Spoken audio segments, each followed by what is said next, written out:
हमारे हिंदू समाज में तरह तरह के धार्मिक त्योहार और तिथियां मनाई जाती है, पर हिंदू धर्म के पंचांग में एक ऐसा महीना भी आता है जहां हम अपने पितरों के आशीर्वाद को प्राप्त कर सकते हैं, जिसे पितृपक्ष का महीना कहा जाता है। हिंदू पंचांग के अनुसार आश्विन मास की पूर्णिमा तिथि से पितृपक्ष आरंभ होते हैं। पितृपक्ष आश्विन मास की कृष्ण पक्ष की अमावस्या तिथि तक कुल 16 दिन चलते हैं। इस साल पितृपक्ष 20 सितंबर से 6 अक्टूबर तक मनाए जाएंगे। हिंदू समाज में पितरों को देवतुल्य माना गया है, इसलिए पितृपक्ष के दौरान पितरों का आशीर्वाद प्राप्त करना बहुत लाभदायी होता है। गरुड़ पुराण के अनुसार पितृपक्ष में अगर पितरों का तर्पण नहीं किया जाता है तो पितृदोष लगता है। यदि श्राद्ध की तिथि याद न हो तो ऐसी स्थिति में अमावस्या तिथि पर श्राद्ध किया जाता है। इस दिन सर्व पितृ श्राद्ध योग माना जाता है। यदि आप भी अपने पितरों का आशीर्वाद प्राप्त करना चाहते हैं तो पितृपक्ष के माह में कुछ उपाय अवश्य करें। आज के इस वीडियो में हम आपको पितृदोष से मुक्ति के उपाय बताएंगे और ऐसे संकेतों के बारे में भी बताएंगे जिससे हमें ये पता चलता है कि हमारे पितर हमसे नाराज हैं और हम पर पितृदोष लगा हुआ है। तो चलिए सबसे पहले हम जानते हैं पितृदोष मुक्ति के उपायों के बारे में और उसके बाद जानेंगे उन संकेतों के बारे में। गरुड़ पुराण के अनुसार पितृपक्ष के इस महीने को स्वयं ईश्वर द्वारा मनुष्य के उद्धार के लिए पंचांग में शामिल किया गया है।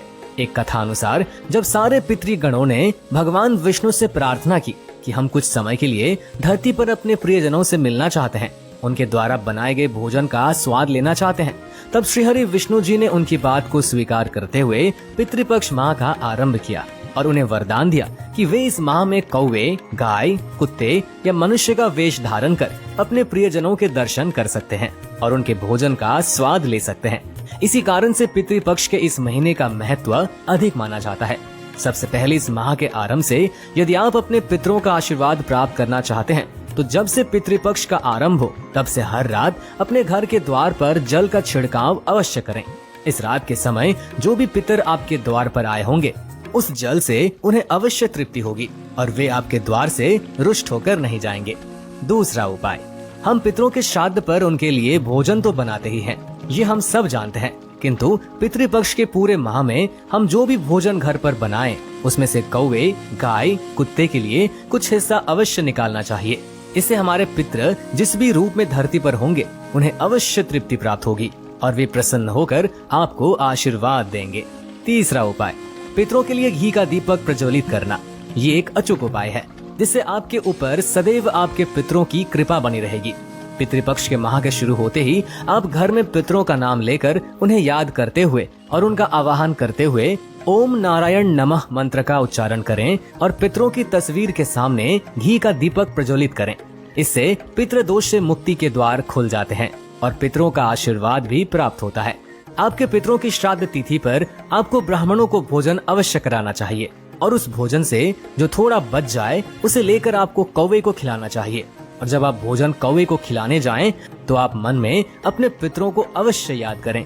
इससे आपके पितृ जहां भी जिस भी स्वरूप में होंगे उन तक आपका भोजन अवश्य पहुंच जाएगा और उनका आशीर्वाद आपको अवश्य प्राप्त होगा। चौथी बात, पितरों की पसंद की चीजें किसी जरूरतमंद को दान करना।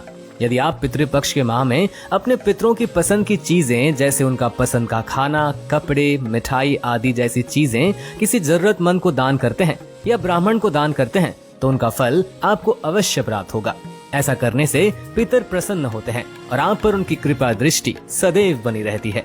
पांचवी बात, यदि आप पर पितृदोष है और आपके पितृ आपसे किसी कारणवश रूठ गए हैं जिसका प्रभाव आपके जीवन पर नजर आ रहा है, आप पितृपक्ष के महीने में अपने पितरों को तृप्त और प्रसन्न करने के लिए भागवत कथा, गीता का पाठ, कृष्ण भजन या जागरण जैसे शुभ कार्यों का आयोजन स्वयं करें और पितरों की आत्मा की शांति के लिए प्रार्थना करें।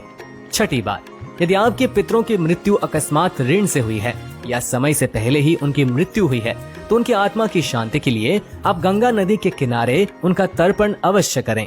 पितृपक्ष मास में गया जाकर उनका श्राद्ध तर्पण करने से आपके पितर जिस स्थान पर भी होंगे उनका आशीर्वाद आपको अवश्य प्राप्त होगा।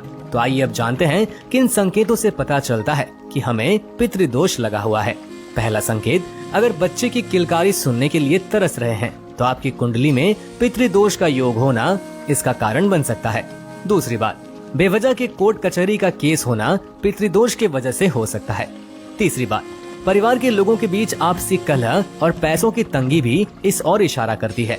चौथी बात, सब कुछ ठीक चल रहा है, लेकिन अगर आपका स्वास्थ्य ठीक नहीं रहता तो आपको भी पितृदोष हो सकता है। पांचवी बात, अगर आपकी बेटी के विवाह में देरी हो रही है और इसके पीछे का कारण आपको समझ नहीं आ रहा है तो कुंडली में पितृदोष की जांच करवानी चाहिए। इससे बचने के लिए ऊपर बताए गए पितृदोष मुक्ति के उपाय अवश्य करें। उम्मीद है ये जानकारी आपको अच्छी लगी होगी। वीडियो पसंद आए तो लाइक करें, कमेंट में जय श्री कृष्णा जय पितृदेव अवश्य लिखें। तो आज के लिए बस इतना ही, मिलते हैं नेक्स्ट वीडियो में किसी और टॉपिक के साथ। तब तक के लिए धन्यवाद। पसंद आई हो तो लाइक करें और साथ ही चैनल को फटाफट सब्सक्राइब कर बेल आइकन को जरूर दबा लें, जिससे ऐसी हर बड़ी अपडेट की नोटिफिकेशन सबसे पहले पहुंचती रहे आप तक।